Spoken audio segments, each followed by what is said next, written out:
All right, well, welcome back. Session 9 today. So, what do you guys remember from, was it 2 weeks ago, 3 weeks ago now? I think it's 3 weeks. What do you guys recall? The last thing I remember is carrying back a dead bear, or was it a moose? I think it was a moose. Yeah, I believe it was a moose and a bear, actually. Yeah, it was a moose and a bear. I did some pretty questionable stuff. Oh, yeah? Yeah, that I'd rather not say. Like, Oh, I remember. like Yeah, it's touching the Eh? leader of a town's genitals to Yeah. heal his impotence. that didn't work. I forgot about that. Yeah, so, Definitely not my proudest moment. basically, you guys, when we picked back up, had like stumbled yourself back in from fighting the troll. You're basically like, yeah, we'll get him tomorrow. We're about to die. Basically, you guys went and drank and got some sleep in your rooms for a little bit. Well, some of you. Grognak, you drank yourself into passing out on the floor of the Mighty Steed and had a dream of a beautiful, darker-skinned woman with nice, pretty nice clothing and some ornamental painting on her face. And when you first started the stream, you were in like a pitch black, dark, stone-laid room with a beating heart in your hand and a slain and quartered elf lying bloody on the floor near you. And you could hear whispers around you, but you couldn't make out what it was, telling you to eat the heart and feel the strength that it will give you. You chose to eat the heart. To then you hear voice right beside your ear and feel kind of the warmth of not skin-to-skin contact, but that like there's a face obviously right next to yours, basically saying, "Oh, it tastes good, doesn't it, my love?" And then she appears to you in front of you and invites you to feel her embrace and feel the power flowing through you. You chose to. Felt warm, felt actually more powerful. You did feel like you got some boost of energy or something, and woke up back in the land of the living in the Mighty Steed. You guys then went over to Strongert Hall, or some of you did. Met with Autolothran. He's like, hey, we could use some food for tonight's dinner. Some of you guys went out hunting, found some food, brought it back, and then we finished the episode with him him actually ringing the dinner bell to call everybody in Bexley into Strongert Hall for the feast that evening. But not before Borgin touched his genitals and casts Cure Wounds, trying to cure his impotence. Not my proudest moment. Oh, I really wish I could just meta that, but I'm not. I'll remember it. Yeah, Grognak, or not, Mordai was there. Mordai can totally remember it. Do it again. All right, so we'll throw you guys back into the world here. Dinner bell is being rung by Otto. Borgin and Mordai, you were walking with him, and you see some men bringing the large moose and bear towards. It looks like they've already like killed them and cut up some meat and stuff while you guys were away in his quarters, and are bringing like large chunks of meat and such in like big metal pots over to the center of the Strongert Hall, where there's a hearth in the center of the hall itself to prepare the food. And then I would say those in town, Angrath and Grognak, I'll let you choose whether or not you hear the dinner bell. I think at the end of the last one, I said as soon as the dinner bell started going off, I started sprinting at it. Yeah, I oh, remember that's that. true. You did say that. All right, so you started sprinting towards the Strongheart Hall. Angrath, you hear this bell being rang, and you can start to see people, or hear, because I guess you're currently sleeping up in the inn, or we're just resting up in the inn. You start to hear some footsteps stammering out from the bottom floor, the lower floor of the Mighty Steed, and the door opening and closing. Yeah, I'm gonna head over to the hall and grab some grub. Okay. Yeah, you walk out and start to see some townsfolk making their way there. So we'll bring you over into the hall.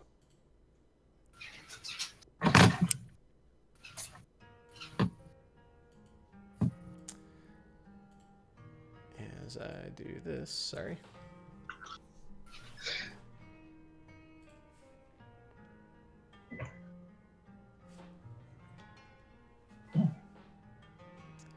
So, this is the site that you walk into. You see pretty much the entire town in there. You see some guardsmen. You see Hananle and Huxtable in there. They're getting prepared. They're kind of sitting at a table together. Going along the sides, there's some end tables with some large pitchers. You see some kegs and a lot of mugs and cups placed throughout.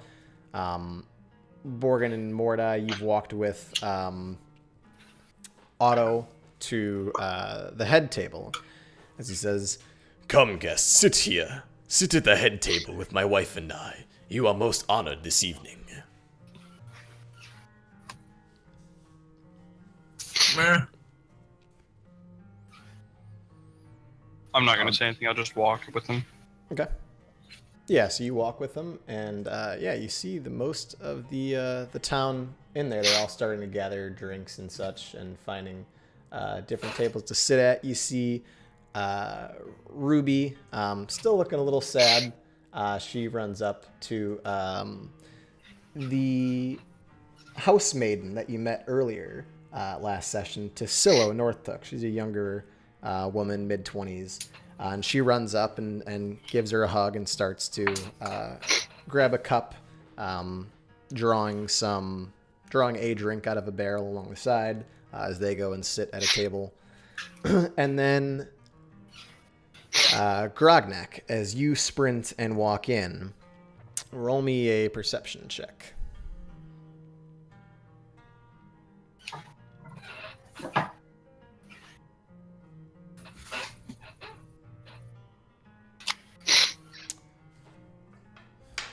All right, and you see just walking out from like the side hall, coming into the open archway nearest the head table, which is toward the back of the room there. You see the woman from your dreams, who looks just like this. Whoa. Whoa. Well, shit. Okay, then. And she walks and gives her husband a kiss on the cheek and sits at the head table. Husband being Otto Lothran, who I don't think you've met, but looks much more kind of regal than the rest of the townsfolk here. Alright. Well, for now, I'm just gonna stay quiet and try and find everybody else. Okay. Yeah, you're able to see Mordai and Borgin sitting at the head table. And Angrath, we'll assume you've walked in at this point as well and are seeing a similar scene. You can see Mordai and Borgin towards the back of the hall there. Okay, I'll head back to where they're sitting. I will do the same. All right. And as you guys are walking through, just to kind of give you some type of setting for where you're at, you see nicely laid stone walls and pretty solidly built stone floor, some cracks and some chips in some areas, but overall a very nice looking hall. You see long tables, wooden columns nicely carved and etched, going up and then connecting to cross beams along the center there. Nice giant chandeliers coming down to illuminate the room beyond the illumination from the hearth in the center of the room. And then towards the back, you see more prominent looking table, a little more nicely made than the rest of the tables and benches here. And you see two large thrones, one slightly larger than the other, towards the back. So you guys walk up, and Otto looks to you, Borgin, and says, "Do you know these people?" Yes, they are my followers. Ah, well then I say they are well met and well received guests of honor this evening. Tell me, did any of them travel with you to catch our feast this evening? The orc did. The orc, and what is your name, Sir Orc? My name's Grognak. Grognak, pleased to meet you, and he extends a hand. I'll just look at it, look back to him. Nice to meet you too. Yes, well, and this is my wife, Jasmine. Jasmine, please meet Grognak and Borgin, and what was your name, tiefling friend? Mordai. Oh, yes, and Mordine. And tell me, Borgin, should we be expecting anyone else this evening? Possibly. We did have another one, a demon named Angrath, who should be joining. And as you say that, Angrath is walking in the front door. Angrath, you're welcome to go join them, if you'd like. All right. Oh yeah, I'll head back there and grab a seat. Okay. Yes, well, please make room. There's plenty to go around. Feel free to fetch yourself something to drink, if you'd wish. And dinner should be prepared shortly. And you can see Frank and Elisa towards the fire, actually starting to cook up some of the meats and such.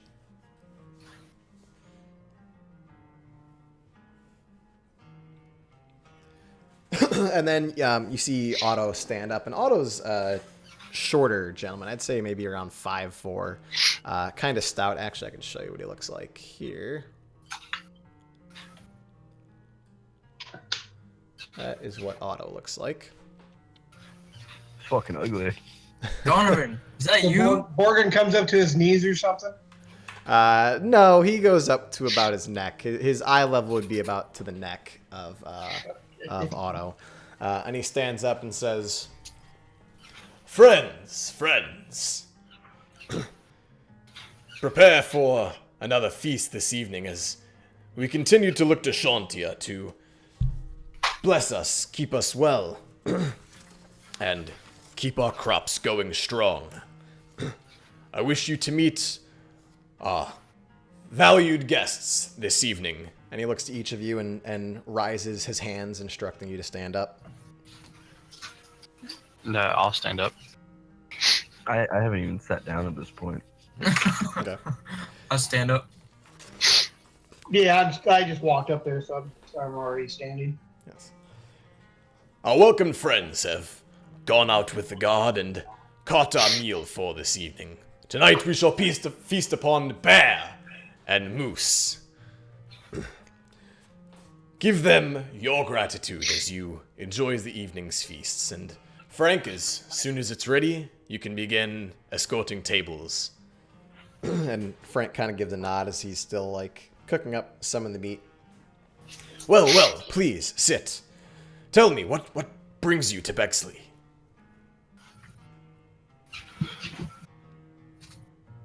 We, our group were just traveling through. We thought it'd be a good idea to stop for the night. On our way to, I forget where we're going. Well, no matter, you're welcome to stay here. Of course, we're happy to have you. To our wonderful town of Bexley, no nicer town in all of Izora. Have you made arrangements at the Mighty Steed already? Aye, we have. And have you already paid, Frank, for your rooms there? I do not believe so. Yeah, well, no matter. It is a gift from Bexley to you for your service to us today. You are welcome to stay here as long as you'd like. And tell me, I recall you mentioning some trouble of a troll. Do you have preparations to go back and deal with that menace? Aye, we do tomorrow morning. Tomorrow morning. Yes, well, bring me the head and there will be payment in it for your entire group. Aye. This will come, of course, from all of the citizens of Bexley for your wonderful support and protection of our town. Of course, the other matter And he gets in a very hushed voice and leans over towards you. Of course, the other matter came from my personal treasury. Of course, I would not make my own citizens pay for that matter. That stays Aye, between that us, yes? Aye. Yes, well, good. Can I try and hear what they're saying? Yeah, roll me a perception check. Please roll in that one.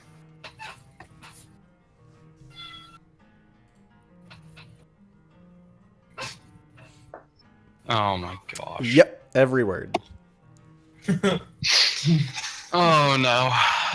I'm just gonna look over at Morgan. What'd you do? It's none of your concern.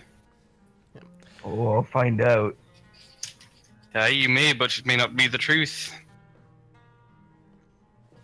Either way, I'll find out. Yes, well, please, come. Be seated, be seated. And Jasmine says, yes, come. Please be seated. You can join me on my side here. Looking towards Grognak.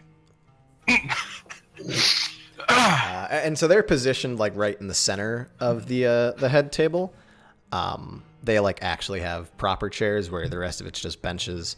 But Jasmine gestures towards the opposite side of Otto on her left to you for you to go sit, Grognak. I'll just stay straight-faced, sit down right next to her, not say a word. And you hear in your head, a bit short for words, my love, no? Oh, god damn it.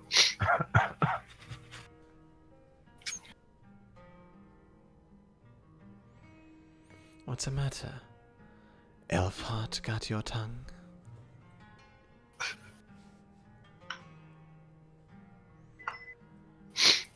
Oh, no matter. There'll be plenty of time for further conversation later.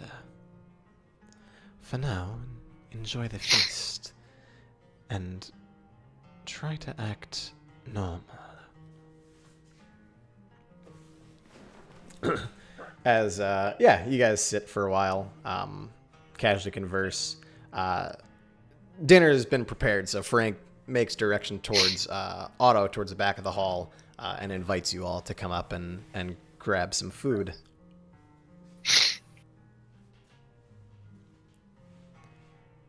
I'll let others grab the food before I do. I'm going to grab food. Yeah, I'm just gonna go straight over and grab some of that bear. Okay. Yeah, and you see like some nice flanks of meat. And Frank is there to tell you, all right, well, this one here is bear.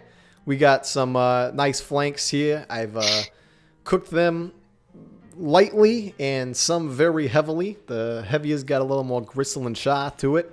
And here's the moose. Oh my gosh, wasn't even needing to to take all the meats there. You got such a good sized moose. We'll have plenty of moose meat to go around for quite some time here. But have prepared quite a bit for tonight still.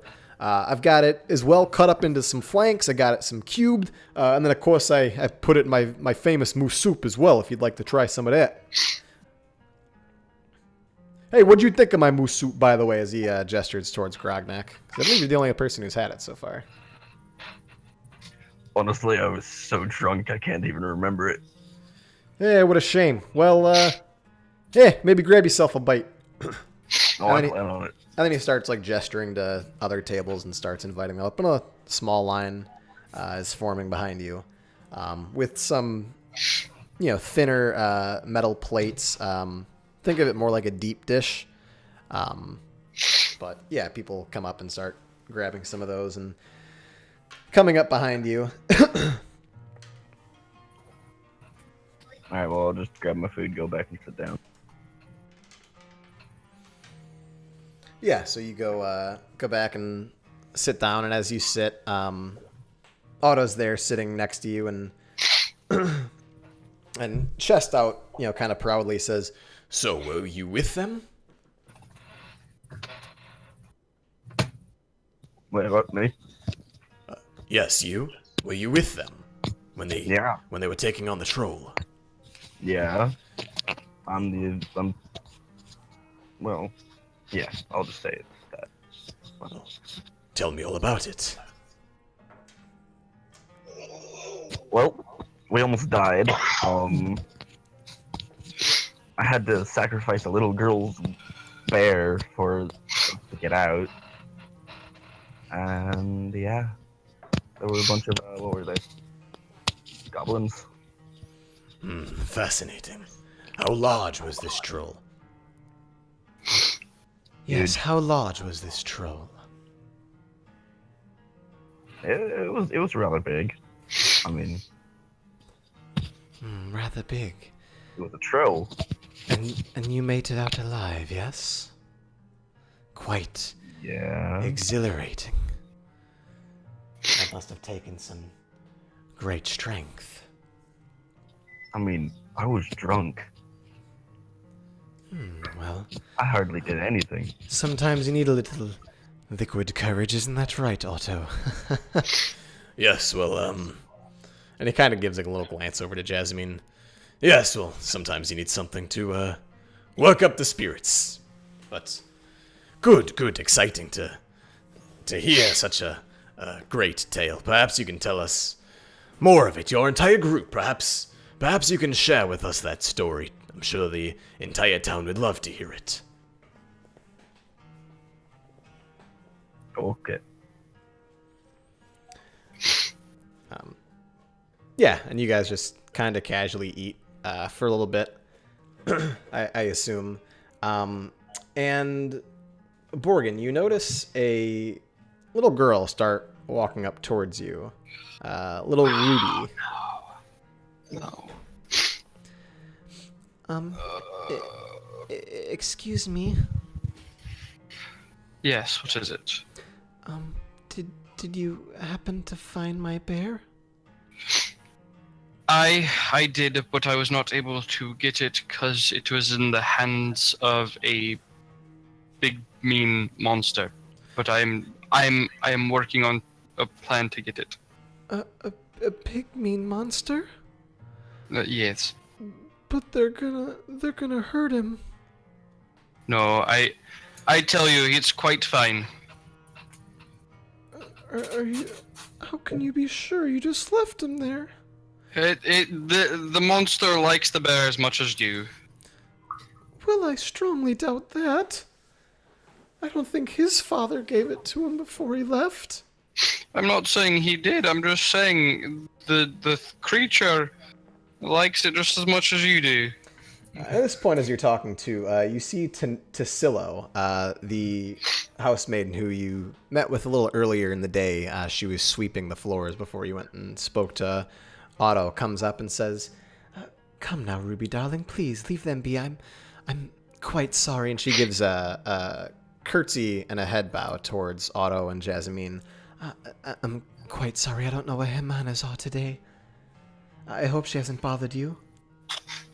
No, it's Otto's not- just shoving his face with food, by the way. Kind of disgustedly, actually. Like there's not much, like, in terms of, like, proper eating and etiquette when it comes to, like, how he actually eats. He's a bit like Grognak in the sense that he's not, like, just opening his mouth and pouring shit in his food, but he's kind of sloppily eating. Alright. On I'm that trying- note, I'm gonna pick up a bear flank with my bare hand and start chewing it. I'm trying my best not to laugh after what I just saw. Okay. Well, I hope she hasn't bothered you. Please, Ruby, come.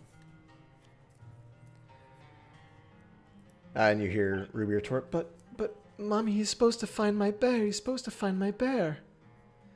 Your bear? I'm so sorry. Do you know what she's speaking about? Looking towards you, Borgen. I forget their names, but two brothers earlier in the day were messing with her, and one of them took her bear and sold it to some goblins, and I told her that I'd try and get it back, but I wasn't able to due to a troll being in a cave. Yeah, it was Stu and Bear, and they took him. They took him, Mom. Wait. So you're telling me... And she's looking at you again. You're telling me that two boys sold the bear to goblins, and now a troll has it?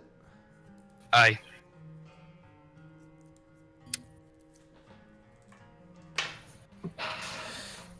Well, do you think we have to worry about the troll? Her complexion changes a little bit, or demeanor changes a little bit. Not that I'm aware of. I have a plan to get rid of it. There's a group of us going to take care of the problem tomorrow. Okay, well, please be careful. If there's anything I can do to assist you in this venture, I would be happy to, especially if it means my young Ruby can have her one bit of comfort back to her. Aye. Well, come, Ruby, please. Let's go and sit. Leave them be. And they start to walk away. All right. And the night passes pretty uneventful. You guys have enjoyed a meal, enjoyed some drink. I see some of the town folks start towards getting up and walking towards the entrance of the Strong-Root Hall to begin to leave. And as the door opens, you no longer see daylight, but dusk outside.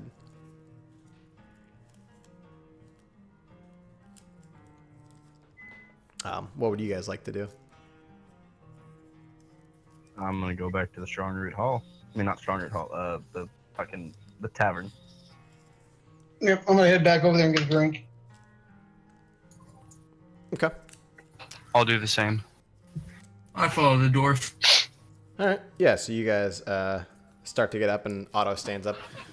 Leaving so soon?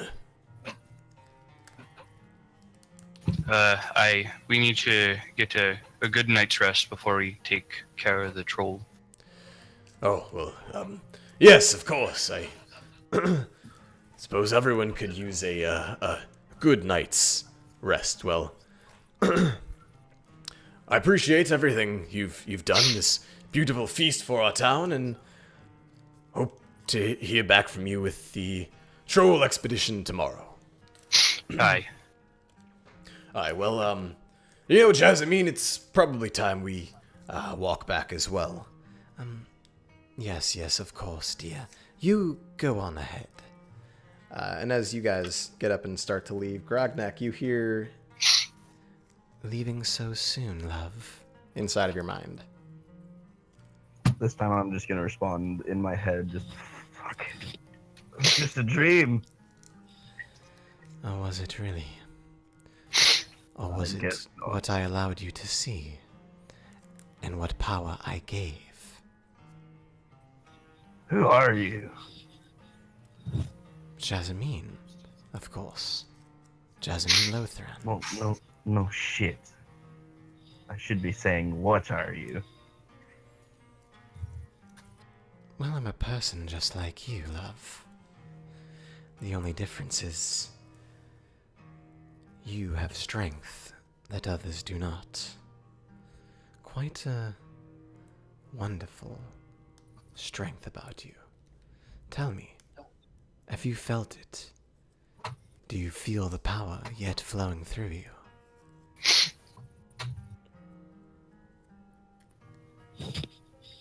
I'm not gonna lie. It's there. Good. Do you wish for more? I don't know.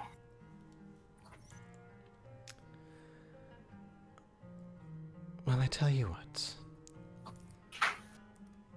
When the moon is standing straight above in the center of the stars, shining down onto the water of the well, come find me just beyond the outside of this hall.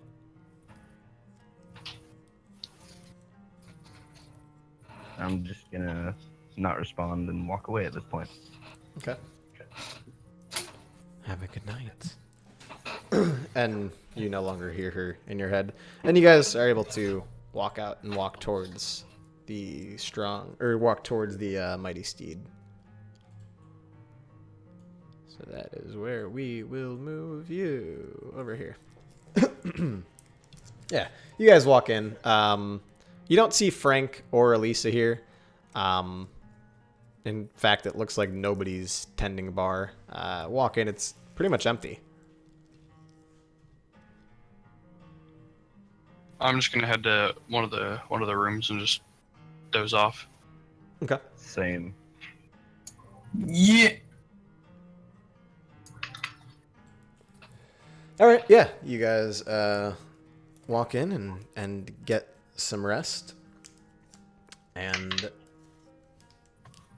yeah, night passes pretty much uneventfully for each of you. You start to hear a little bit of like as you're like laying down and getting ready, little time passes by and you hear like the door open and some people kind of clamor through. You hear a couple, it sounds like a few people walking in. And as you go to sleep, Grognak, roll me a wisdom saving throw.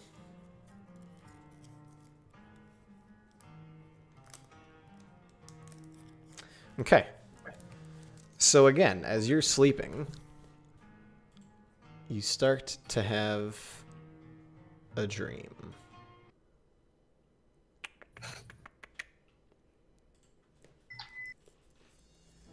And this time in the dream, you're able to see a bright sun setting in the stars.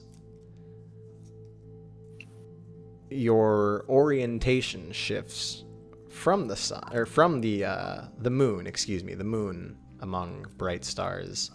And as your orientation shifts, it starts to go down towards a well, and you see a moonlight cast over the water within the well, and you hear inside, or you hear to yourself inside your own mind, "Not planning to come, are you?"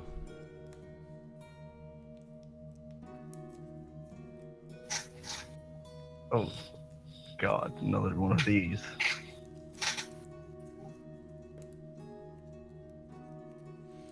Tell me, what is your fear?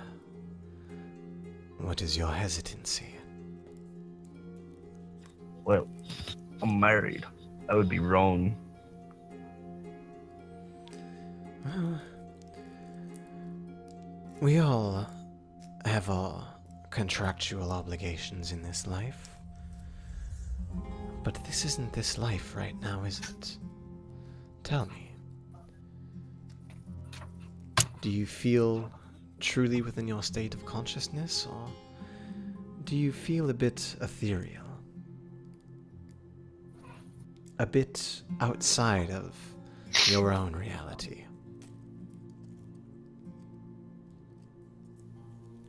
I don't know. Well, I can assure you it's just a dream. And you can do no wrong in your dreams, no? I mean, I guess you have a point. I do. The other day, when you gained some strength, felt good, did it not? It did. I hand-laid you, one of your deepest foes, gave you his beating heart, and allowed you to feel power course through you. Power I gave you. I can give you more if you wish, but I need something from you in return. And what would that be?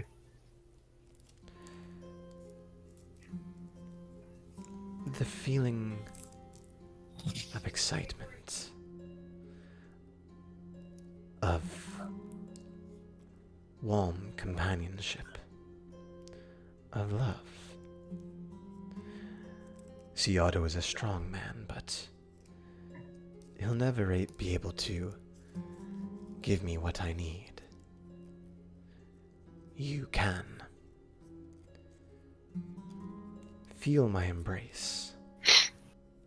Give me the love that I am so longing for, desiring. And at this point, you can actually feel her arms coming up around you. You are almost naked, by the way, in the stream. You're wearing basically just a loincloth around you, sitting down. So your chest is exposed, your legs are exposed, the very muscular stature of you as you feel these soft and warm, tender arms come and embrace from behind as you feel the skin of a woman pressed against your back as her arms come around, clinging onto your front. I guess it wouldn't be that bad, would it? Well, it's of course not real. It is but a dream, we'll say. I'll just go along with it at this point. Fuck it. Okay. So she slips herself from behind you and is to the front of you, sits down, and begins to pull you in. Do you resist? Nope. Okay. Give me... I'm trying to think of what this would be.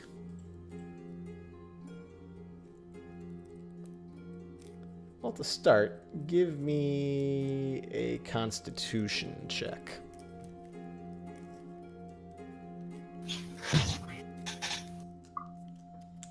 Okay. You're very quivery.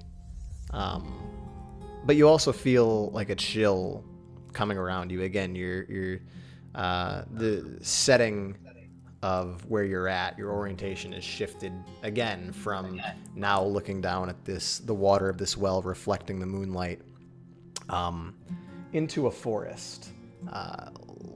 Dark outside, but you do see the moonlight coming through the tree line and the leaves kind of shrouding the area that you're at. So it is illuminated to a sense, and you're placed there with Jasmine Lothran sitting in front of you and pulling you close. And so she starts to warmly wrap her arms underneath yours and beginning to embrace. And as long as you're not resisting, give me a performance check.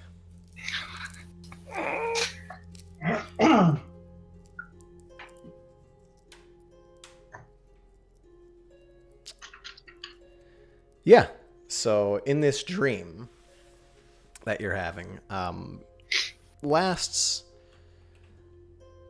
in your mind what could seem like a split second and ages at the same time.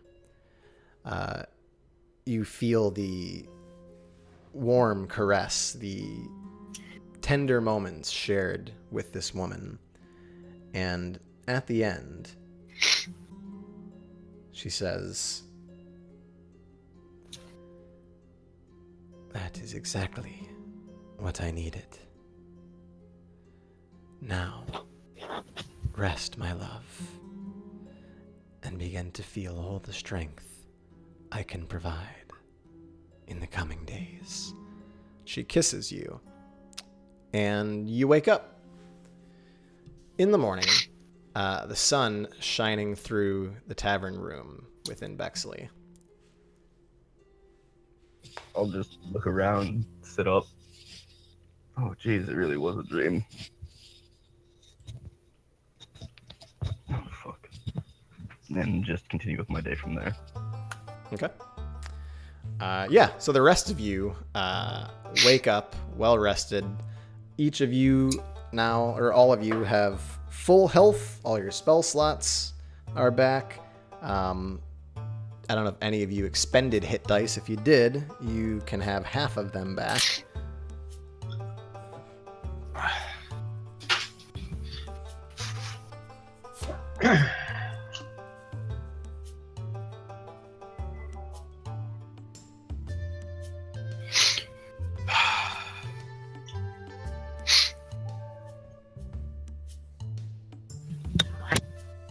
Alright.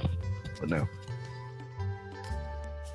Yeah, all right, you guys wake up, and I will let you decide what you want to do. I guess I'll just go downstairs and get some food. Okay. Yeah, I'll do the same. Yeah, you guys come down the stairs. You see Frank there at the bar. Hey, how we doing this morning, guys? It was a good feast day last night. Did you enjoy yourselves? Aye. All right. Well, yeah. From what I've heard, today's the big day for you. Huh? You're gonna go help us out. Gonna go fight a troll. Aye. Is there anything I can do to help you guys? I mean, I can't fight, but I mean, if you need something, It's maybe a- I can do for you. Say a big breakfast. Big breakfast. All right, that I can do. Aliza, big breakfast for the strong fighting guys. Yeah, she'll get that over to you in just a moment. Feel free, take a seat. This one's on me today. You know, Hey, potential thank last breakfast and all. I'm just kidding with you. You're gonna do fine. And some moments pass, and Aliza comes and brings you guys a large platter. You see some cuts of meat and some eggs and some porridge. A little bit of seasoning kind of sprinkled around throughout the top. And then looks to each of you. Can I get you a drink? Get me a glass of ale. Glass of ale. Anything else for the rest of you? A very big glass of ale. Barry. No, Barry. no, Grognak, that's a bad idea. Remember what happened last time? Your weakest ale. Hey, there you go. Okay, a very big glass of our weakest ale, yes. And for you, sir, with the horns and the tail. Yes, I'll have ale as well. Oh, and for you, other sir with the horns and tail. Forgive me, what's your name? I feel so improper just describing your physical characteristics. My name's Mordai. Mordai, what can I get you? I have a big steak. Well, we've got all the food in front of you. I'm just collecting drink orders at the moment. Would you like Oh, something to okay. drink?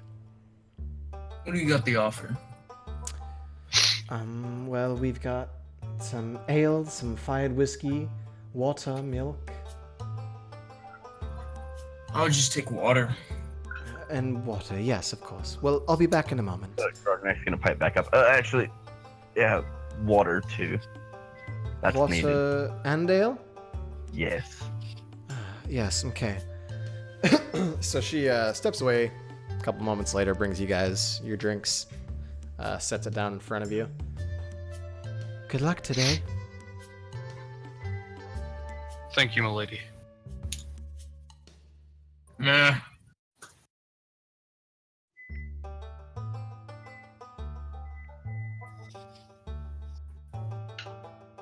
I had to start dining.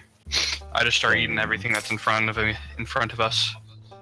Yeah, same. I'm gonna go to take a drink from my ale and then just look at Borgin.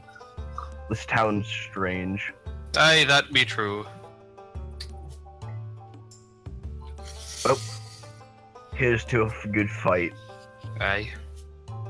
and I'll just start drinking it slowly. Okay. At this point, you guys see Rogar walk down as well.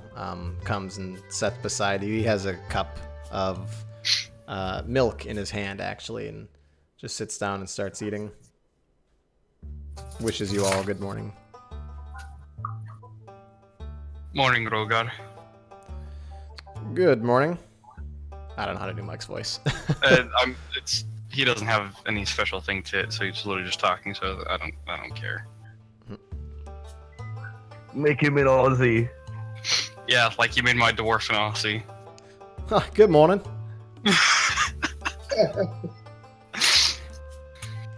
It works very cool. I could see a dragonborn being an Aussie. I could too.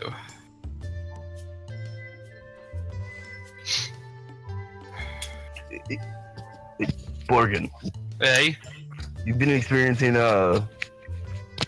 weird dreams lately. I wouldn't say weird dreams, but I've done some weird stuff within the past day. What kind of stuff? Let's leave town before I tell you what the weird stuff is. I'll tell you what's been happening to me if you tell me what happened to you. Aye, we can tell each other once we leave town. Do I hear this? You're at the table with us. I mean, Oh, yeah, okay. you're sitting there. I'd assume you hear it. I just want to. Well, if you really want to know what he did. More a day. I will cut your lips. No, I'm only playing. But I'll give you 2 gold to tell me. Oh, 2 gold, eh?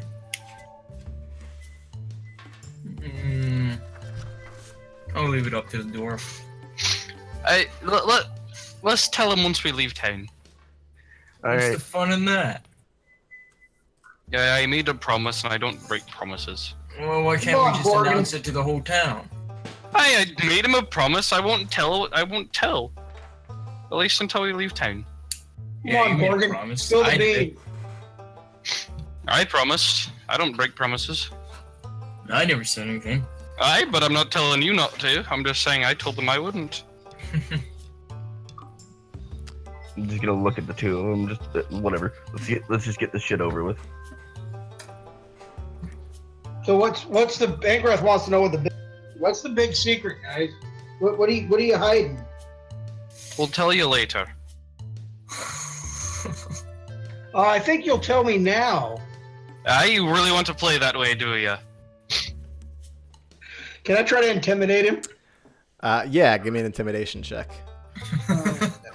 Hold on, I'm on the wrong page. Gosh dang it. Alright. Intimidation.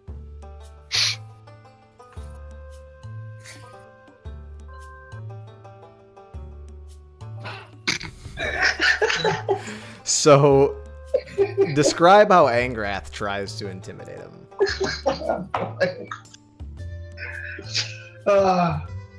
He just jumps up and looks down at him and starts tapping on his head. You'll tell me now.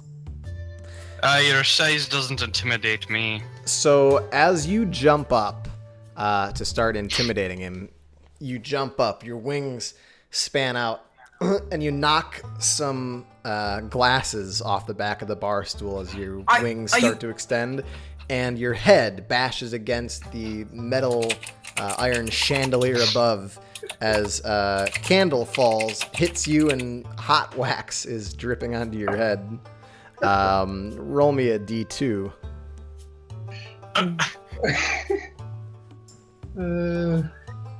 /R1D2. Yeah, /. Yeah, /. How do I do that again? Oh, I have to do that. So what do I put that in at? At the bottom. In the little Where chat under- bar. Yeah. where it says tag number?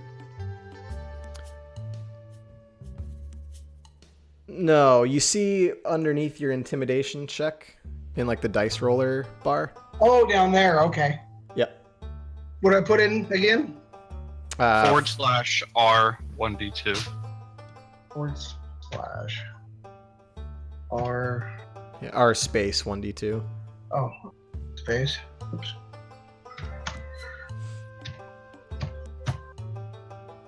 There we go. And you take 1 point of fire damage. Wait, what? He has I am resistance.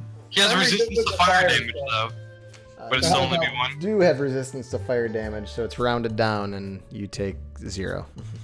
Okay. Lucky you.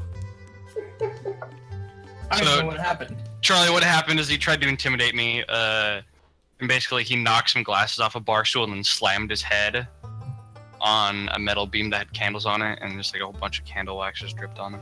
Oh. I'm just gonna laugh a little bit. Just good job. Well, I just grabbed my head and. Alright,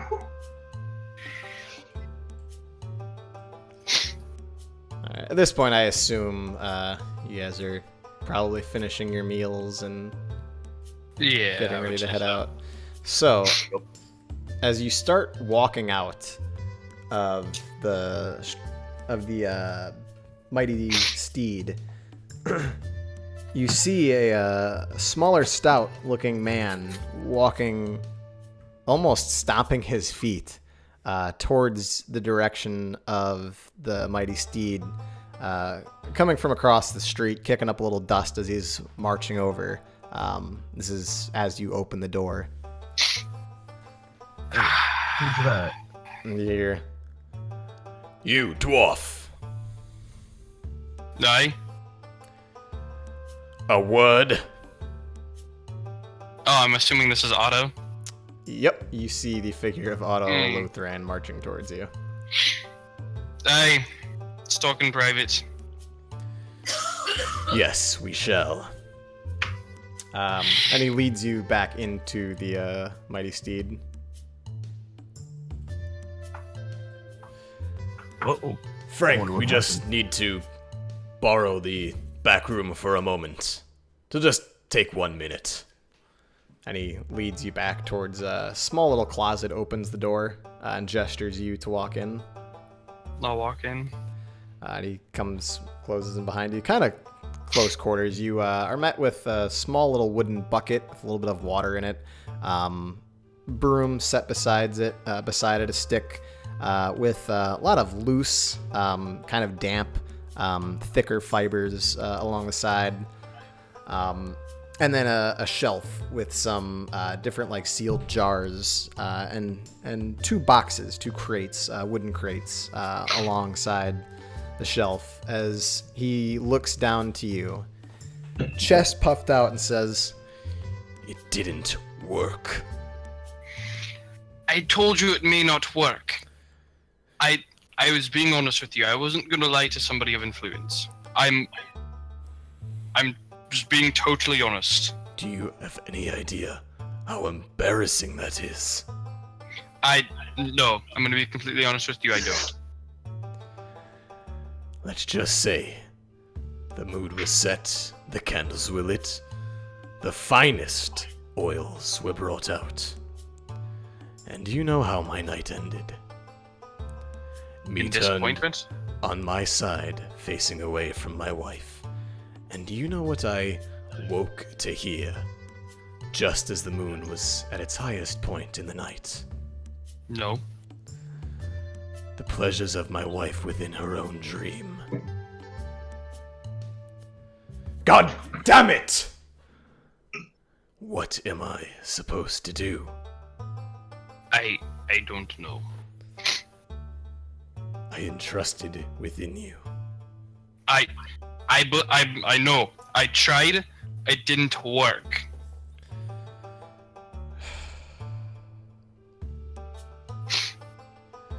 Your friend spoke of a cleric within Port Pascal.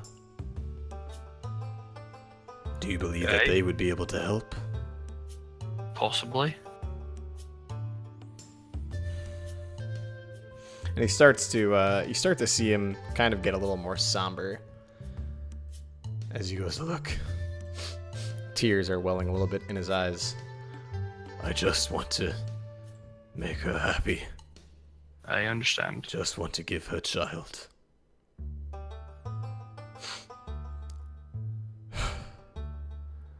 Well, here. And he pulls a small vial out from within his cloak. Hands it to you. It's got red liquid. It's corked at the top. Looks very much like a potion of healing. It says, For the day ahead of you today. And again, we tell no one. Aye.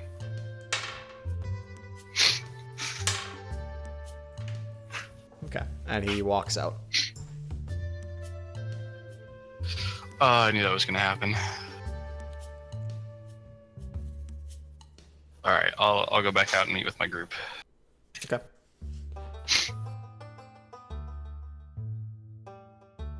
Yeah, you walk out. You see him kind of. I presume you all were just sort of standing towards the front waiting for him.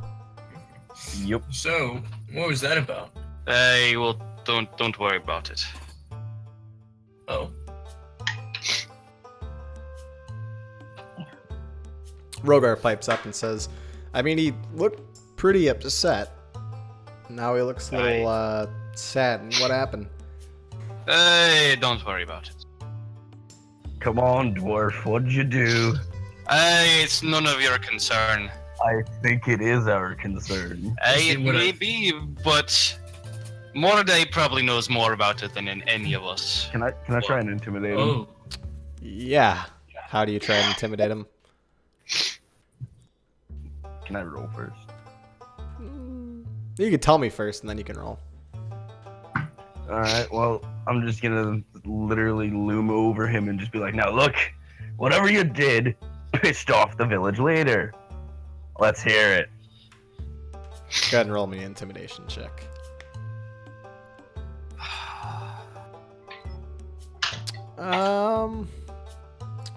Roll me a wisdom Saving throw. saving throw, yeah. Please beat it. Yes. Right, so Grognak, as you were standing, looming, towering over Borgin, start to hear within your own head, You really think you're going to be able to intimidate one of your own, mate? He looks pretty tough to me. I wouldn't mess with him. he's saying this as you are trying to speak to Borgin, and Borgin, what at first sounds very threatening and looks very worrisome to you, you start to see kind of a puzzled and inquisitive look on Grognak's face as he sort of stumbles through the rest of his statement almost inaudibly. All right.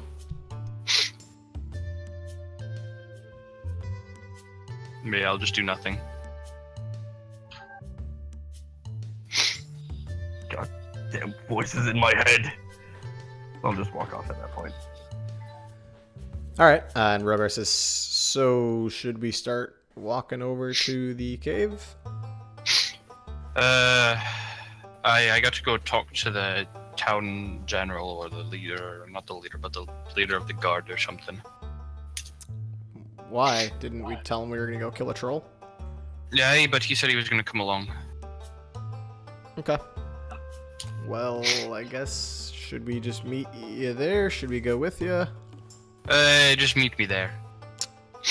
All right. And Rogar starts walking off into the forest. I'm gonna stop for a minute, look back, and then follow Rogar. Okay.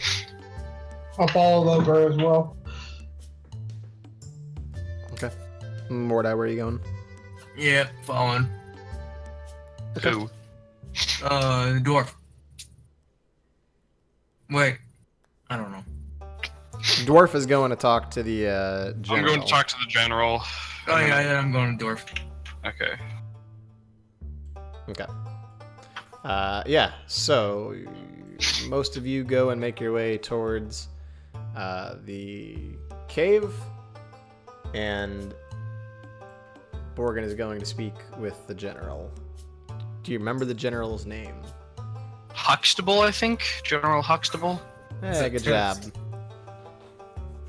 Alright, yeah, you walk over to Bexley Arms, open the door, you see him, he's sitting at a table, kind of with a map down in front of him, and he's got like a quill and some ink. All right. General Huxtable, are you ready for the adventure ahead of us? Yeah. Yeah, I'd say, he just jots a couple things down. Yeah, sure, let's go. All right. On the way. The 3 other companions will meet us there. Right, alright. And he gets up and you guys, I presume, start walking out? Yep. Alright, you spend about, I'll give me a survival check, each of you.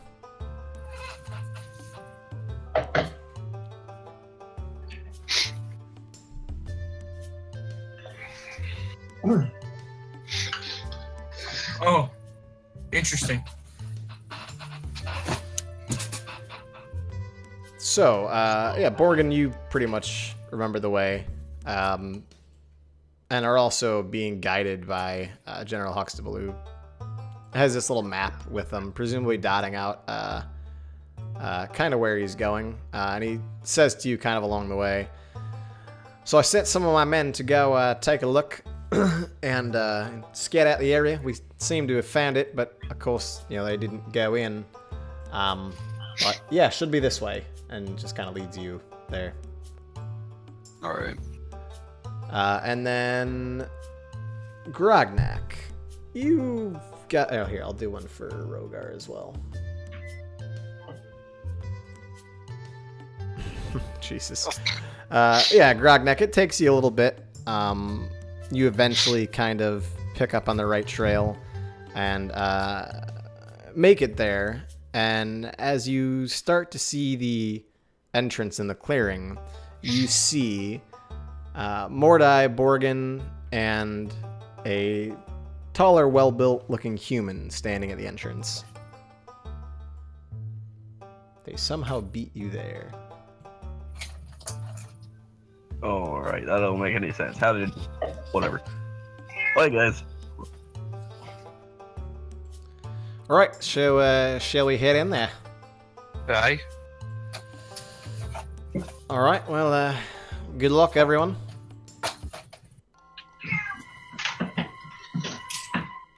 Oh, here, let me add him in. Whoa, I'm spooked.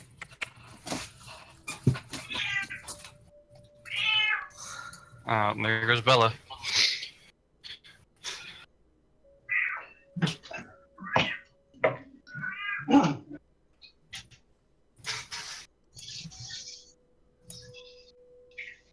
You guys enter into the same cave. It's quite dark. This point, the fire that was there is very, very low. Still kind of see some of the same general settings. And as you walk over, Rogar is going to light and bring his lantern in. Well, He's that got fucks my dark something. vision. Exactly. It messes with all of our dark vision. How are you guys moving about? Are you moving stealthily, or are you just kind of rolling?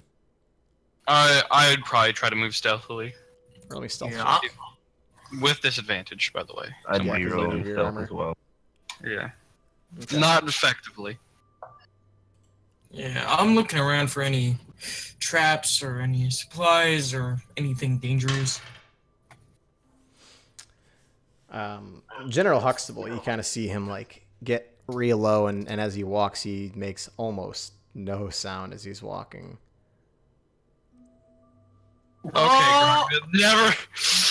And you see the troll there, lying on the ground. Looks like he's resting. No! And as Grognak walks up, you hear him as he starts to shift and turn and look up, and his eyes meet your gaze. Oh no.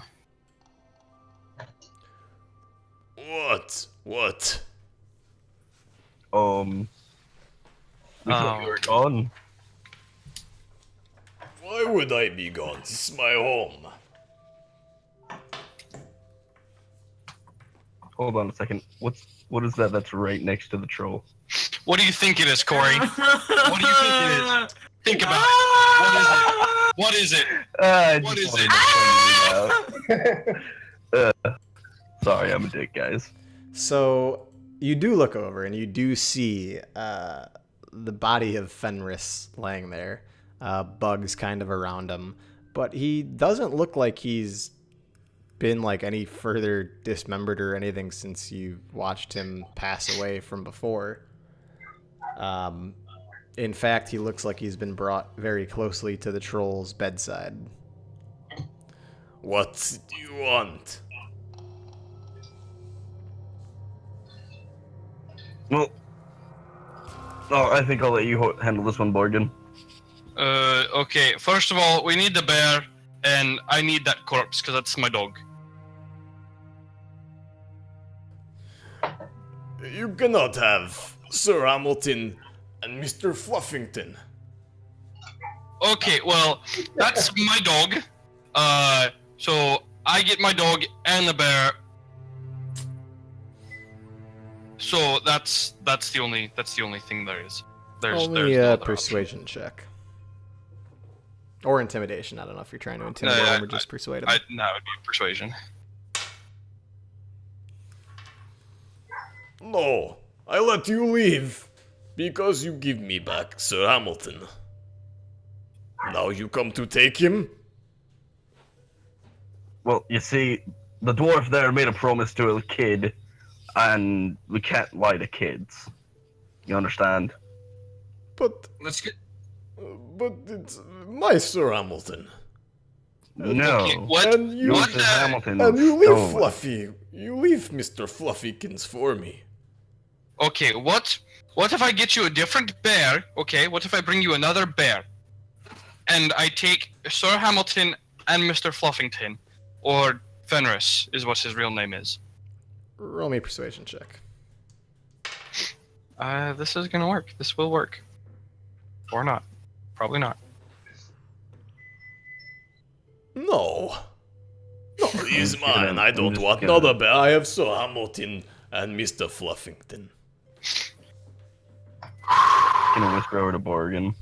I think we should kill him. All right. Enough of this. You will give us the bear, and you will give us Fenris. Give me an intimidation Steven check. opened his mouth.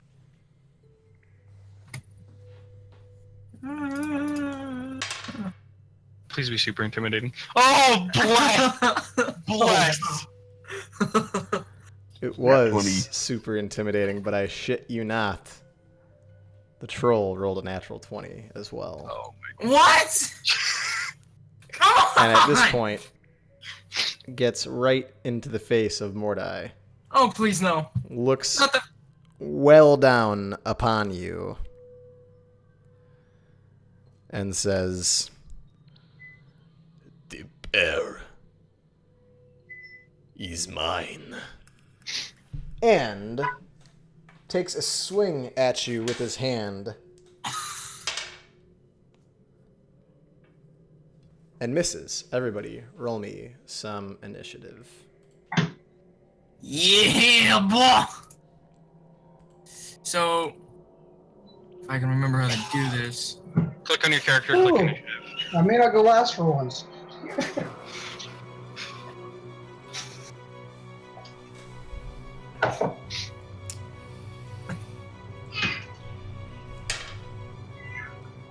That was bad.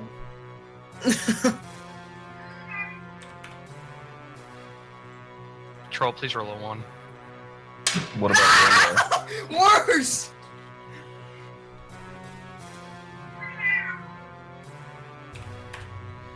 And Rogar.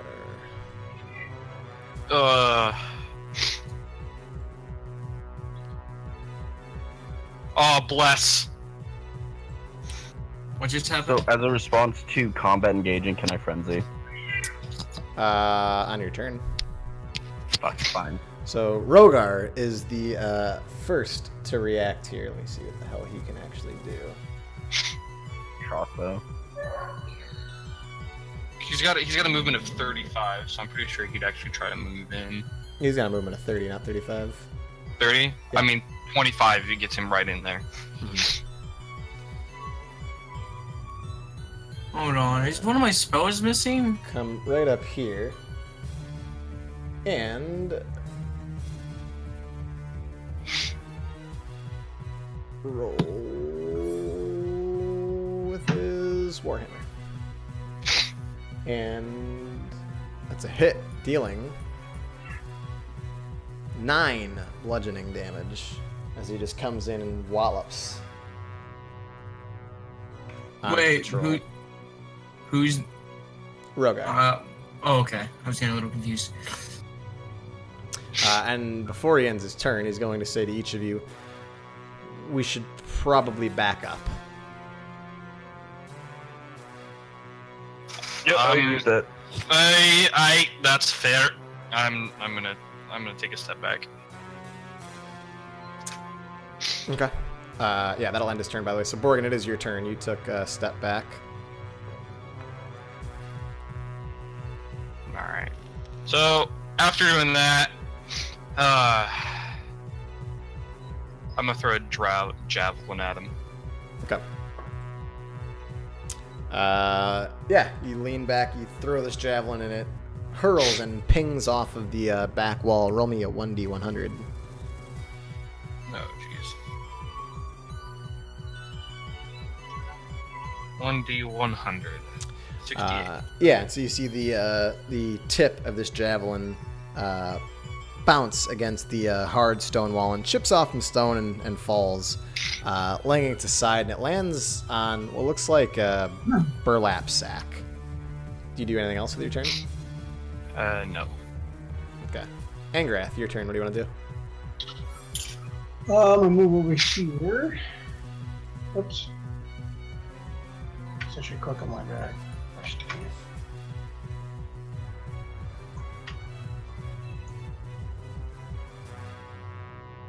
Alright, so I'm gonna move over here. I'm gonna cast. And yeah, that's 8 hours. So I'm gonna cast it at level 3. What are you casting? Aid. Okay. It bolsters toughness and all for 3 creatures. Okay. And if I do it at level 3, it does it increases by 5. 5 creatures or just the spell? Hit points increase by 5. Okay. Let's see. Hang on. Spell bolster the allies for toughness. Choose 3 you do in range. Your spell bolster your allies with toughness and resolve. Choose up to 3 creatures within range. Each target hits maximum. Each target's hit point maximum and current hit point is increased by 5 for the duration. Yep. All right. So, looks like 1, 2, 3, 4, 5. So you have 6 total creatures within. Oh, is it fully within range? Let me see. You're here. So we got 1, 2, 3, 4. All right. So you technically have everybody, including the troll, within range. What 5 creatures, that includes yourself, are you going to cast it on? So put it on 5. Yeah, since you cast it at a level 3 spell slot. Yeah, I'll put it on everybody but the guard. So For it's myself. an increase of 10 hit points then? No, 5 hit points. 5? Oh, no, I'm sorry. It's an additional 5. Yeah, so you each now have 10 additional hit points. Wait, 10 additional hit points? Yep, and Yeah. that includes your maximum for up to 8 hours. Nice. There's a temporary hit point slot that you can put it under. Oh, okay. Yeah, it's technically not a temporary it's- hit point. Oh, but never it's- mind. It's no. You can put it in there just to make yourself aware. Oh, Like, it's so a good place to temporary. put it. but it's not considered temporary hit points. So temporary hit Okay. points, there are certain spells that actually call out you receive temporary hit points of however many, and when you take damage, you must use the temporary hit points before your own hit points. Okay. I'm putting it in temporary points. It's 10, right? But yeah, you can do that. So it's 10, yes. Alright. Then I want to hit him with my whip. So you can't. Oh yeah, you can hit him with your whip if you get within range, Yeah. as an offhanded strike, and that is Yeah. a hit. Roll the damage. Dealing 2 slashing damage. All right. Do you do anything else with your turn? No. Okay. Mordai, your turn. Now I can back up and cast a spell, right? You can back up. It will provoke an opportunity attack. Okay. Then I'm gonna cast Armor of Agathis on myself. All right. That's Protected nice. magical force. Surround yourself. You gain 5. See, this is where temporary hit points would actually come in. You gain 5 temporary hit points for the duration. If a creature hits you, you have to use these hit points. With a melee attack, while you have these hit points, the creature takes 5 cold damage, and it lasts for up to an hour. Alright. So you have an additional 5 temporary hit points. Again, Jeez, when that's you beefy. take damage, those would be used before.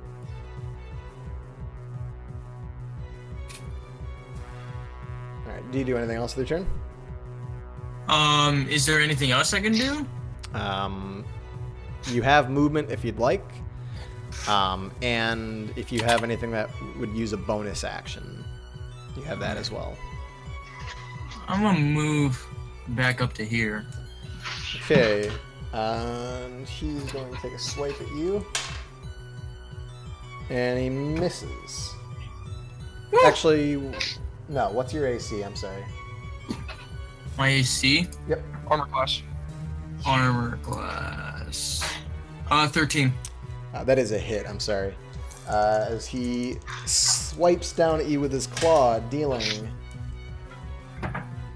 12 slashing damage. So kill your Thank you. 5 first, and then you can reduce the rest. Thank you, temporary hit points. And then doesn't he take 5 cold damage? Yes, he does. Nice.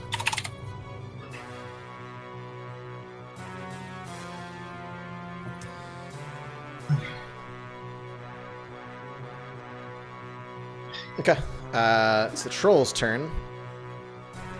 He's going to slash at Rogar. Missing. Slash at Rogar again. Ooh, that's not good. Critical hit. Dealing 7, 10, 18 slashing damage to Rogar. And then there's a 10. You see him breathe in deeply, and here we. Oh, that's why I couldn't move him. He's gonna move over and take a bite at Borgin. Borgin, what is your AC? 19. Because you have a shield, yeah. Yep. Goes to try and chomp down to bite and misses you. And that will end his turn. Grognak, your turn.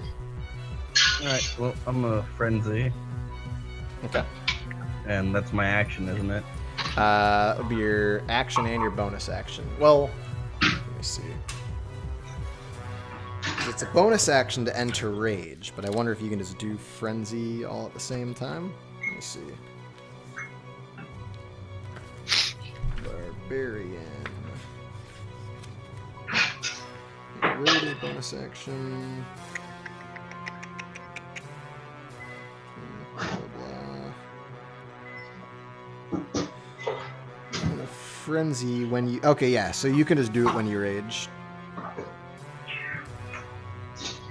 Okay, so that's just my bonus action. Yeah, so you've consumed a bonus action. As well, with the addition of Frenzy, you can make a single weapon attack as a bonus action on each of your turns after this one. Yep. Okay. So So what do I you want want to to throw a javelin at him then. do? Alright, good.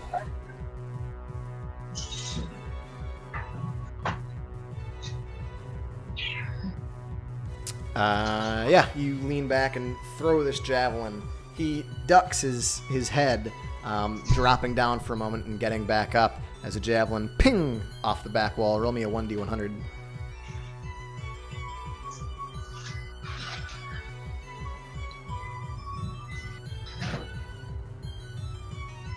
As you see, when you throw your javelin, it pings off the back wall. The sharpened end snaps and breaks.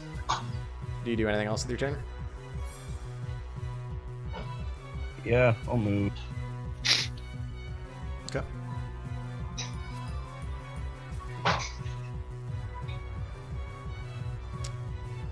All right. General Huxtable runs up and says, "Hey, don't worry about it, mates. I'm going to take care of it for us." And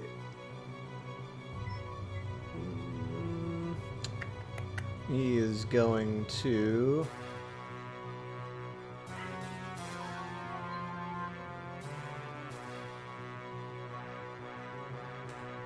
hit, and he goes to swing and ends up missing as he takes this large staff with a blade at the end and swings across and misses. And that will end his turn. Rogar is going to move to right here, and let me see how this works.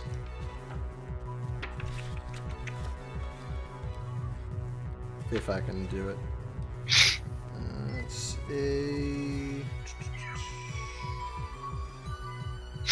a cone if you're trying to do his breath attack. I am trying to do it. I know it's a 15-foot cone. Cone, but let me see if that's gonna hit anyone. Yeah, he's not gonna do that. He was just gonna hit with his warhammer.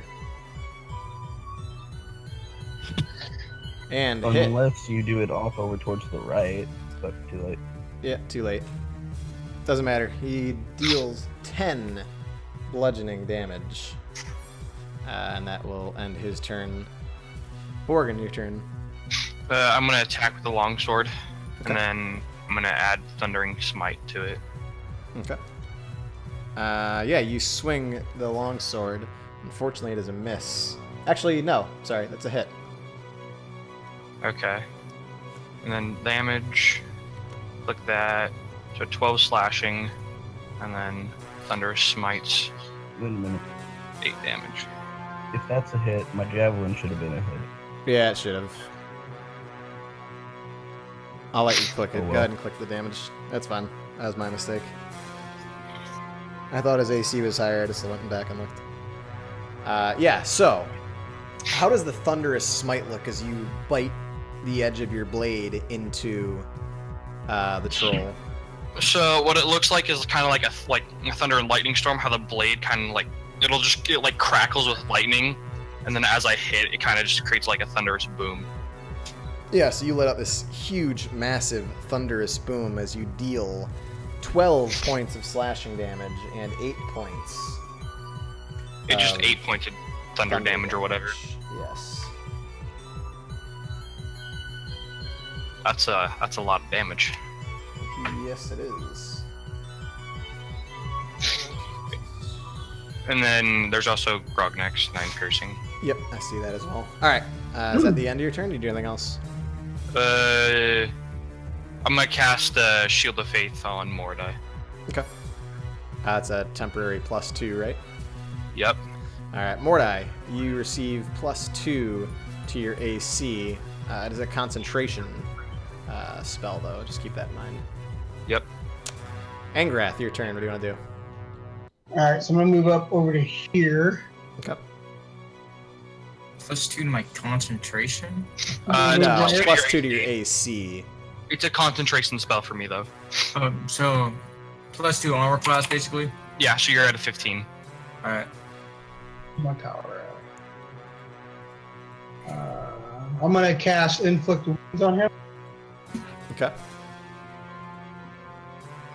That is a hit. Roll of damage. Oh. What's doing that? You gotta click the word. Oh, I guess it's wanting me to. There we go. Dealing 9 points of necrotic damage as you reach in and touch and see this black energy emanate off of your hand and start to swarm around the troll's body as this black, shadowy, almost smoke encompasses around, and then fades, leaving his skin a bit weathered and pained. Do you do anything else with your turn? Yeah, I'm gonna do healing wound on Rognar or what do I do it on? Rogar. Okay.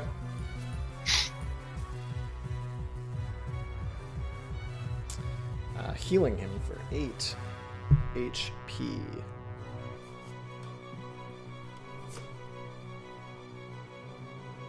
Okay.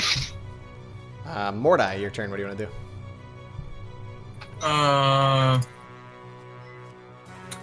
I'm gonna Eldritch Blast.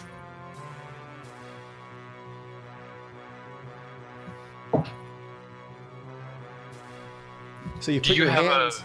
a? Oh, God. Sorry. I was No, gonna see. Do you have a the agonizing thing, Charlie? The agonizing thing. It's where you add your charisma to your Eldritch Yeah. Blast. Do you have that? Yeah. Okay. Is that included on that? I believe let's see. we Pretty got sure we it. built it in. Yeah. Yeah, Okay. because I'll take it says a quick plus look. 5 down there. I think. Yeah. Okay, let me check. Mordai. Yeah, that is correct. Yeah, Mark's that's right it. He's there. got it. Okay. I just wanted to make sure. Yeah. Yeah. Yep, he's got it all. Alright, yeah, so you take your hands, put them together to do this Eldritch Blast, and a beam of light goes through, hits the troll, goes around, but he stands and the troll looks like as if nothing's happened. So no damage. No damage. What? You didn't hit him. It technically hit, you hit him, you just didn't cause damage to him. Do you do anything else with your turn, though?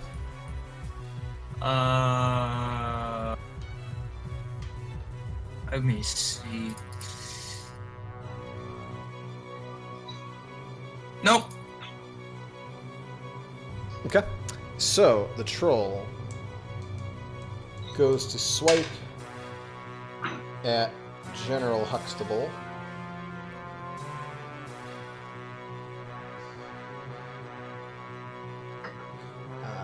And he misses, goes to swipe back at Angrath, misses, and goes to bite at Borgin, and misses. But he stops, composes himself for a moment, takes a deep breath, and lets out. Grognak, your turn.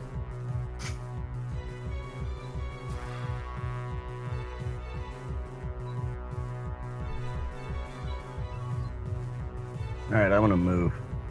Okay.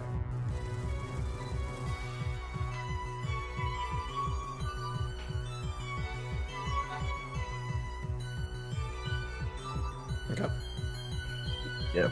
And from here, I'm gonna stab at him with my dagger with the venom. Do you activate the dagger venom? activated. Yeah. Okay. Please don't roll on that one.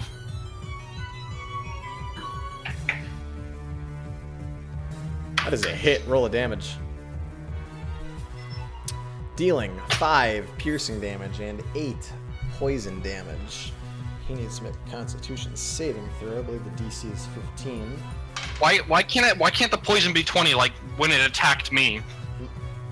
Because you're just unlucky. That's true. And to make. So you stab the dagger into him. You see the edge of the blade that becomes drenched with this poisonous fluid. Stab into him. Pull out. You see the blood splatter out.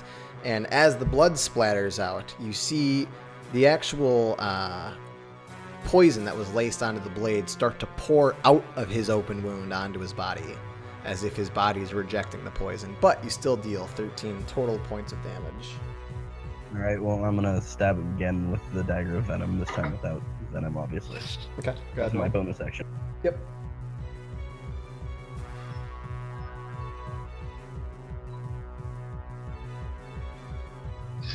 That is a critical hit. Roll of damage.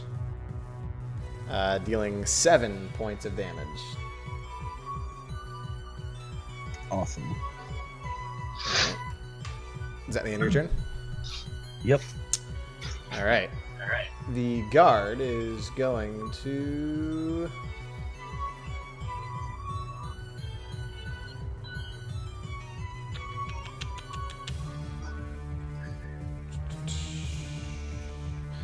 So I cast Firebolt.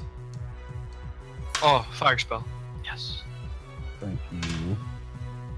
It's a 6 plus what to hit.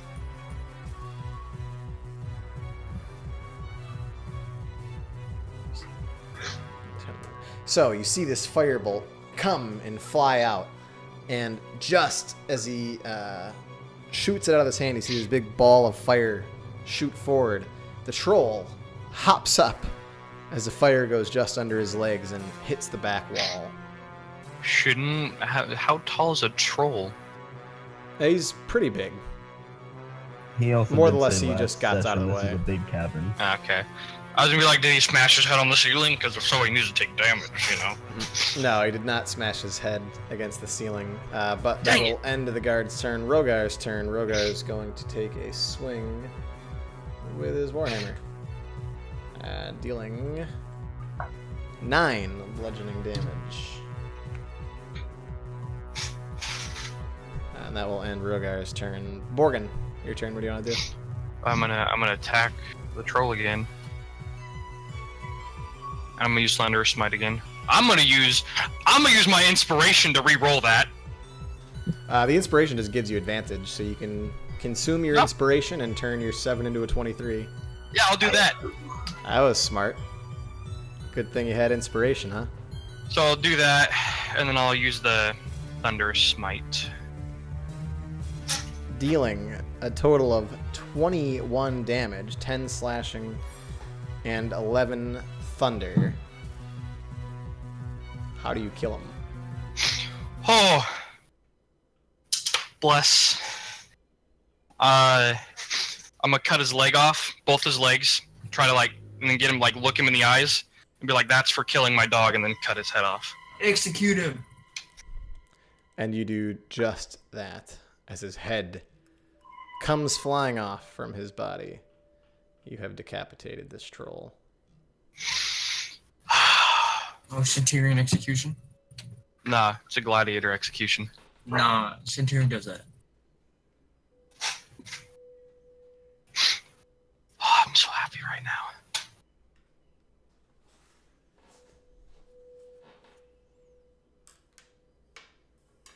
So you have the troll laying there. You see the corpse of Fenris. You see the small bear nestled up, kind of slightly hidden underneath the blanket from where the troll was sleeping. I'm just gonna stab the troll more. Okay. Just the chest. I'm just gonna keep stabbing it until someone tells me, just pulls me off. I know a lot of things about trolls, man. I'm surprised, Morgan. Didn't realize you had so much hate for the paladin. With the young age for being a dwarf does come a lot of hate, especially for something that you love. You love too much and it puts us in danger. But you don't love enough. I'm still alive, ain't I? I'm not saying you're not. So I'm gonna head over here and go through his bedding and stuff. That's all right. See if Yeah. I can find anything over here. Absolutely. Roll me an investigation check.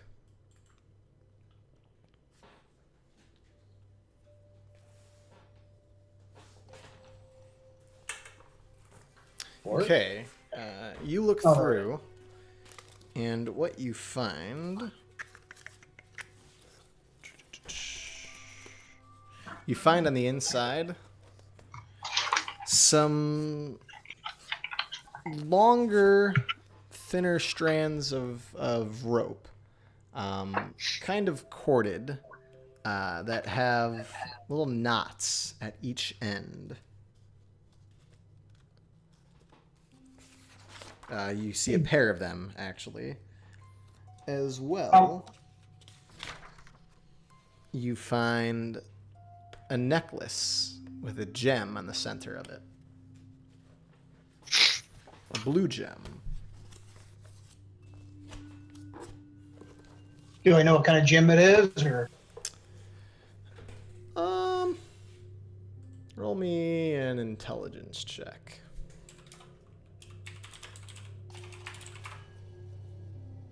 What's that? Oh. No, not sure. No real. How about idea. how about the ropes? Let's see if there's any use for those ropes, or are. They're about maybe 2.5, 3 feet long each. All right, I'll just grab that stuff and take it with me. Okay. At this point, I kind of get tired of stabbing the troll and I go over and pick up Fenris. I'll pick up the troll's head off the ground. Okay. I just have to check out what's over here.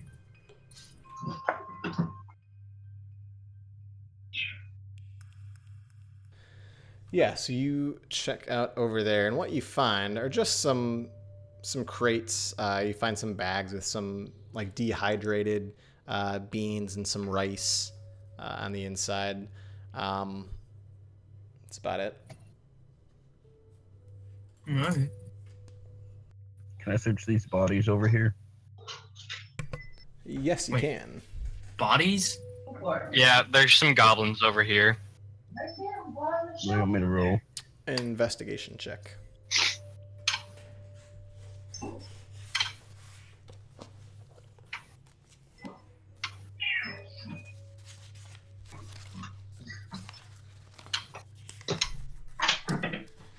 You find on the one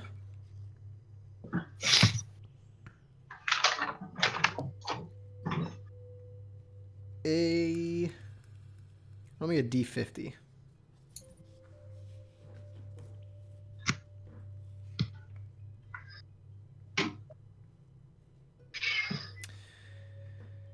You find a small, sort of like a doll, almost, depicting a dark, ominous-looking creature. And then roll me an investigation check for the other one.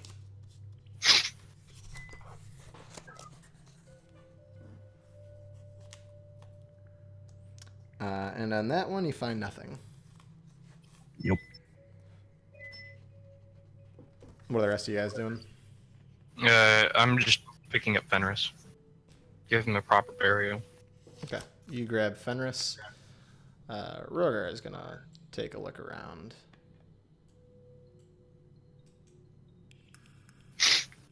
Did Angrath pick up the bear? Yeah, I'll grab the bear. It's over by me. Oh, I also pick up my javelin that pinged off the wall. Okay. You can put the javelin back in your inventory.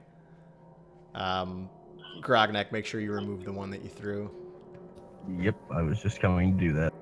And Rogar says, "Hey, Grognak, come here." I need some light over here. Oh, sorry, hang on.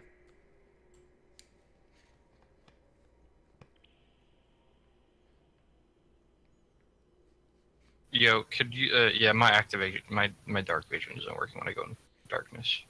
1 second. Oh, there we go. Never mind. It is. I'm just. being No, autistic. you're only there because you only had it from the little fire there. There you go. Give me a second. Yeah, so it there happens you with go. nothing. That's- Reload it. That's better. Gosh darn it, my taking a character that doesn't have dark vision. You're messing over everybody. I mean, out of all the races, you feel like a Dragonborn should have dark vision. You'd think that, but alas, he does not. Alright, so where do I need to go? He comes, he's over by this table up here and says, Grognak, come here for a minute. I'm gonna walk over there just to see what it is as well. Okay. And he points down to a set of playing cards. Says, I think you were missing some playing cards before, right? There's this set if you want. And he picks them up and hands them to you. Yeah. I'll just look through them. Yeah. As you look through them, you notice the same distinct markings of the playing card set that you had. Oh, these are mine. What the fuck? I told you. I didn't take them. Yeah, yes, so. Sorry. Whatever. Yeah. That was a good apology, Grognak. As you'll realize for future, Grognak's not good with apologies. Oh, I very much garnered that. Because he's Forgot never about that. wrong. What do you mean he's never wrong? He's always wrong. Exactly. In his mind, he's never wrong. Have we looked through these barrels over here? Where are you? No, you haven't. They're full of alcohol, and the dwarf will carry them back. Perfect. I thought the dwarf was carrying the body of his Yeah, dead I dog. can carry Fenris on one shoulder, and I'll carry a keg of ale on the other one. I'd like to take a look, see what's in them. Yeah. The one feels like completely sealed. The other opens up and it's got a little bit of liquid towards the bottom, mostly empty. I'll be right back. So is there any markings on it to say what's in it? No, you don't see any markings on it. The one that you were able to open that's almost empty is a faint hint of spoiled ale. Can I open the other one and then reseal it? Or does it just, Well, it feels sealed to you. How do you intend to open it? grab the top? See if I can just pull the top of the barrel off? Well, so the way that it's sealed, this particular barrel, is it's like nailed into, like the top is nailed into the sides to keep it Oh, I see. all kind of Okay. compact. Alright. I think I'll just grab it and take it with me. Okay. What's your base strength here? Yeah, you can pick it up. You usually grab it, you can bring it with. Okay. I'm gonna search these beds over here. Okay. Roll me an investigation check. I'm back. Welcome back. Damn it! They're just beds. Or not even beds, they're just blankets, some straw shoved into a sack to make like a makeshift pillow. That's about it.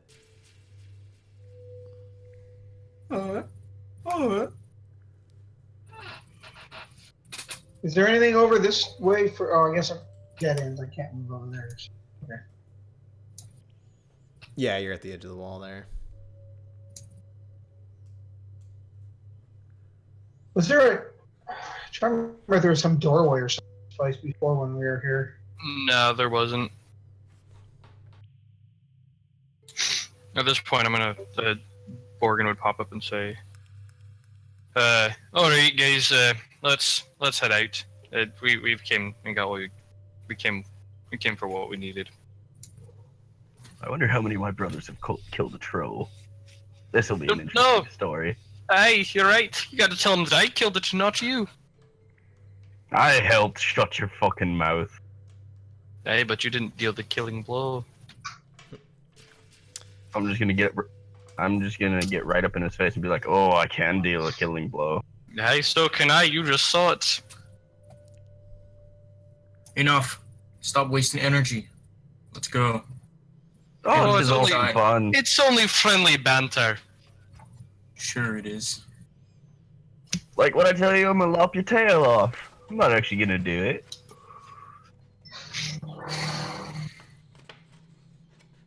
Let's go. All right, so you guys decide to walk out then, yeah? Yeah. And then I know Fenris's body's still down here, but it's like I'm just carrying it. Yeah, no, that's fine. I assumed you were carrying it. All right, yeah, so you guys walk out and head the long path back to the town of Bexley.